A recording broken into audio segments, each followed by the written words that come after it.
Short video today because there's something I need to cry about.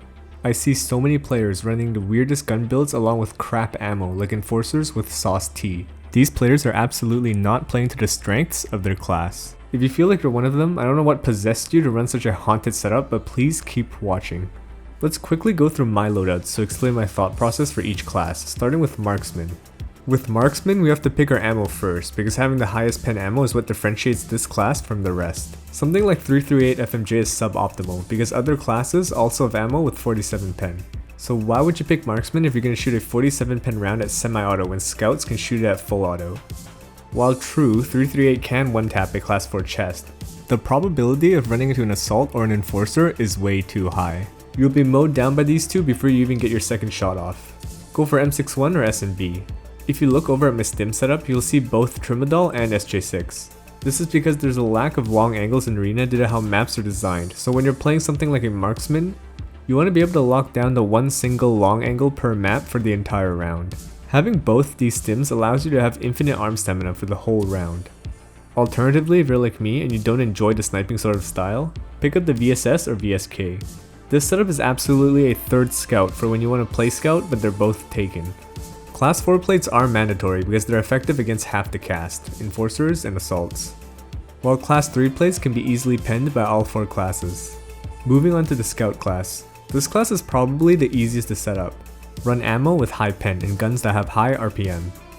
If you're having troubles with recoil, then crack open an SMG. Scout is the only class that has all the SMGs with their respective high pen rounds. If you're paying attention, you notice how both heads of my Marksman and Scout are set up.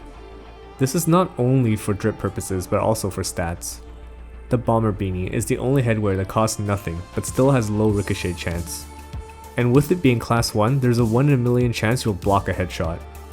Glass Welders has the highest flash protection stat, so a pair of these are mandatory, unless you're trying to stack armor with face shields. Moving on to Enforcer. This is the one class that triggers me the most. I see so many people running SOST and an AUG or some other 5.56 rifle. If you're going to shoot a SOST AUG, why the hell do you not just pick Assault and run 8.56A1 AUG? Because you're going to be forced to run class 5 plates anyway due to the cost of the rifle. Slap on the Zook 6 and the strongest helmet setup. Layer in all your small armors like what I'm doing here, and once you're fully maxed out in armor, then pick your gun. Otherwise, there's no reason to pick Enforcer over Assault. The entire point of Enforcer is to have the best armor, so you need to be using it. I've been running a decked out pistol because Enforcer has access to the best pistol rounds. If pistols aren't your thing, then I guess you could run KS23 or MP153, it's all preference. But if you want to play a rifle, play Assault. You have access to class 5 plates, and in order to make them more effective against higher pen ammo like 8.55A1 from Scout, you should be running class 3 soft plates. So the ANA M2 or Bag Really are decent choices.